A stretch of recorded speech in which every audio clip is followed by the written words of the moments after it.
ದಾವಣಗೆರೆ ಜಿಲ್ಲೆಯ ಜಗಳೂರು ತಾಲೂಕಿನ ಕಾನನಕಟ್ಟೆ ರಾಷ್ಟ್ರೀಯ ಹೆದ್ದಾರಿ ಟೋಲ್ ಬಳಿ ಶುಕ್ರವಾರ ಅಕ್ರಮವಾಗಿ ಪಡಿತರ ಅಕ್ಕಿ ಸಾಗಣೆ ಮಾಡುತ್ತಿದ್ದ ಲಾರಿ ತಡೆದು ಪೊಲೀಸರು 20,150 ಕೆಜಿ ತೂಕದ 403 ಚೀಲ ಪಡಿತರ ಅಕ್ಕಿ ವಶಪಡಿಸಿಕೊಂಡಿದ್ದಾರೆ.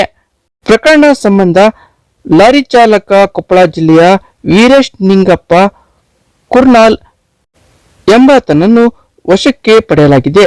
ಅಕ್ಕಿ ಚೀಲಗಳ ಮೇಲೆ ಗವರ್ನಮೆಂಟ್ ಆಫ್ ಹರಿಯಾಣ ಎಂದು ಬರೆಯಲಾಗಿದೆ. ಹೀಗಾಗಿ ಚೀಲಗಳಲ್ಲಿ ಇರುವ ಹರಿಯಾಣ ರಾಜ್ಯದ ಪಡಿತರ ಅಕ್ಕಿ ಎಂದು ತಿಳಿದು ಬಂದಿದ್ದು, ಅಕ್ಕಿ ಸಾಗಾಣಿಕೆ ಸಂಬಂಧಿಸಿದಂತೆ ಚಾಲಕನ ಬಳಿ ಯಾವುದೇ ದಾಖಲೆಗಳು ಇಲ್ಲ.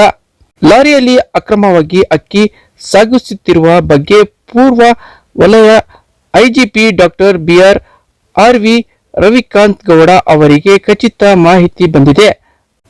ಅದರಂತೆ ಜಗಳೂರು ಪೊಲೀಸ್ ನಿರೀಕ್ಷಕರಾದ ಸಿದ್ದರಾಮಯ್ಯ, ತಾಲೂಕು ಆಹಾರ ನಿರೀಕ್ಷಕ ಶಿವಪ್ರಕಾಶ್ ಒಳಗೊಂಡ ತಂಡ ದಾಳಿ ನಡೆಸಿದೆ.